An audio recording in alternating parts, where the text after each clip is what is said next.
যারা ST SC নয়, ST SC কোটায় চাকরি করছে, তার বিরোধিতা করলে আইএসএফ এর উপরে রাগ হচ্ছে না? ওয়াকফ সম্পত্তি দুর্নীতি হচ্ছে, তার বিরোধিতা করলে রাগ হয়ে যাচ্ছে না? দেবত্ব সম্পত্তি, যেটা হিন্দু সমাজের মানুষের সম্পত্তি, সরি ধর্মীয় সম্পত্তি, যেটা যেটা হস্তান্তরযোগ্য নাই এই শাসনের আমলে, এই শাসকের আমলে, সেটাও বিক্রি হয়ে যাচ্ছে, তার বিরোধিতা করলে নওশাদ সিদ্দিকী আইএসএফ খারাপ হয়ে যাচ্ছে। ওই জন্য আইএসএফ এর পতাকা লাগাতে দেওয়া যাবে না। ভাই সময় স্বল্প, প্রচন্ড রৌদ্র, আপনাদেরকে আর বেশি টাইম নেব না। রক্তদান উৎসবটা যেটা চলছে, চলবে, রক্তদান চলবে। বক্তব্য আমি শেষ করছি, শুধু এইটুকু আপনাদের মনে রাখার কথা বলছি। এর লোকসভার নামটা কি ভাই? একটু জোরে বলুন। এবার চুপচাপ কি হবে?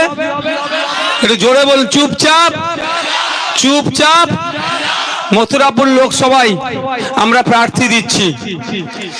ভোটটা আসবে তো? মায়েরা আসবে তো? না মায়েদেরকে 1500 বদলে 1000 টাকা দিয়েছে বলে বলবেন হবে না? ভোটের সময় বাড়িয়ে কি ভোটের সময় বাড়াবে না ওটা বড় কথা নয়।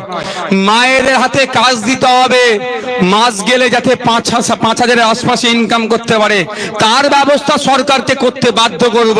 মথুরাপুরকে আমাদেরকে উপহার দিন, দেখবেন ওরা করতে বাধ্য হবে। 1000 টাকায় কি হবে? তেল, রসুন, আদার দাম দেখেছেন আকাশ ছোঁয়া হয়ে যাচ্ছে। মায়েরা কম করে 5000 টাকা আর কম বেশি মাস গেলে ইনকাম করবে, তার ব্যবস্থা সরকারকে করতে বাধ্য করাবো। তাই আপনাদের বলবো, এই ভোট আসছে, তৃণমূল প্রচুর চাপ দিতে পারে, মিথ্যা কেসের অনেকের নামে দিতে পারে। যদি ভয় দেখায়, আমি নির্দ্বিধায় আপনাদের বলছি, প্রয়োজনে তৃণমূলের ঝান্ডা নিয়ে তৃণমূলের মিছিলে যাবেন, কোনো সমস্যা নাই, আমি বলছি আপনাদেরকে। কিন্তু ইভিএম মেশিনের সামনে এসে কি করবেন? জোরে বলুন। ইভিএম মেশিনের সামনে যদি ঝান্ডা ধরে যেতে পারে, প্রথম দিকে একদম দাঁড়াবেন তৃণমূলের মিছিলে, নাহলে আপনি গরিব মানুষ, আপনার রুজি রুটি বন্ধ করে দিতে পারে, কোনো সমস্যা নাই। তৃণমূলের মিছিলের প্রথম সারিতে গিয়ে কাঁধে ঝান্ডা নিয়ে যাবেন। কিন্তু যখন ইভিএম মেশিনের সামনে দাঁড়াবেন, সব ভুলে যাবেন, বড় ভাইয়ের কথাটা মাথায় রাখবেন আর খামে ছাপ দেবেন। হবে তো নাকি? এই ভোট আসছে, অনেক কথা বলবে, অনেক কিছু বলবে, ওর কারো কথাই ভুল মাথা দেবেন না।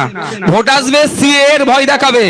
2019 সালে সিএ যখন হচ্ছিল, এইখানকার এমপি তখন কি করছিল, এই প্রশ্নটা আমাদেরকে করতে হবে না? এমপি কে পাঠিয়ে লাভটা কি হয়েছে? যখন কৃষকদের বিরুদ্ধে পার্লামেন্টে বিল পাস হচ্ছিল, এই এমপি, তৃণমূলের এমপি তখন কি করছিলেন? এই সময় এসেছে প্রশ্ন করার। এই আবার বিজেপি তৃণমূলের বাইনারি করতে চাইবে, অত দেখার দরকার নাই। মথুরাপুর থেকে আমরা শিডিউল কাস্ট একটা, অর্থাৎ দলিত সমাজ থেকে আমরা আমাদের কোনো ভাই বা কোনো বোনকে আমরা ভোট দিয়ে পার্লামেন্টের মধ্যে পাঠাবো। তিনি সিএ এর বিরোধিতা যেমন করবেন, কৃষকদের বিলের বিরোধিতা করবেন, জনগণের বিরুদ্ধে যে বিলগুলোই আসবে তারই বিরোধিতা করবে। হবে তো নাকি? ওই কে 42টা পাচ্ছে, কে 370টা পাচ্ছে, কে 543টা পেয়ে গেল, ও আমাদের দেখার সময় নাই। আমরা আমাদের এখান থেকে এক বাঘকেই পাঠাবো, এক বাঘই ওই মোদি আসুক আর রাহুলজি আসুক, যে অন্যায় করবে তারই ঘুম আরাম করে দেবে। সে যে কে আসবে, ইন্ডিয়া জোট ক্ষমতায় আসুক বা বিজেপি আসুক, আমি চাইবো তো বিজেপি পরাস্ত হোক।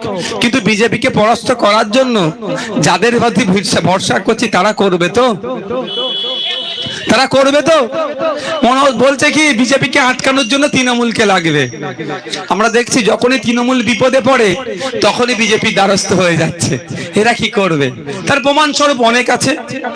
নোটিফিকেশন আসলে ভোট প্রচারে আসবো, তখন বলবো। তবে একটা কথা আমি বলে রাখি, এটা মাথা থেকে সরিয়ে দেন। শুধু এতটুকু ভাবুন, বিজেমূলকে আমাদেরকে হারাতে হবে। কি করতে হবে? বিজেমূলকে হারাতে হবে। বিজেপি আর তৃণমূল এরা হচ্ছে বিজেমূল, এদেরকে হারাতে হবে। এই মথুরাপুরের মানুষজনদের বলবো, যারা তৃণমূলের অত্যাচারের কারণে যারা ভাবছে বিজেপিকে ভোট দিলে তৃণমূলের অত্যাচার থেকে বাঁচবেন, সেই সমস্ত ভোটারদের উদ্দেশ্যে বলছি, তৃণমূল আর বিজেপি আলাদা নয়। যদি আপনারা তৃণমূলের অত্যাচার থেকে বাঁচতে চান, আসুন আইএসএফ এর ছায়া তলে। আইএসএফ এর কোন নেতা তৃণমূলের নেতার সাথে বসে চা খায় না রাজ্য স্তরে। হ্যাঁ, আমরা বলি বুথের স্তরে চা খাক, কারণ লড়াই শুধু বুথের স্তরে হবে, মাথা বুথের স্তরে ফাটাবে আর বড় নেতারা এক জায়গায় এসি ঘরে বসে চা খাবে, এটা হতে দেওয়া যায় না।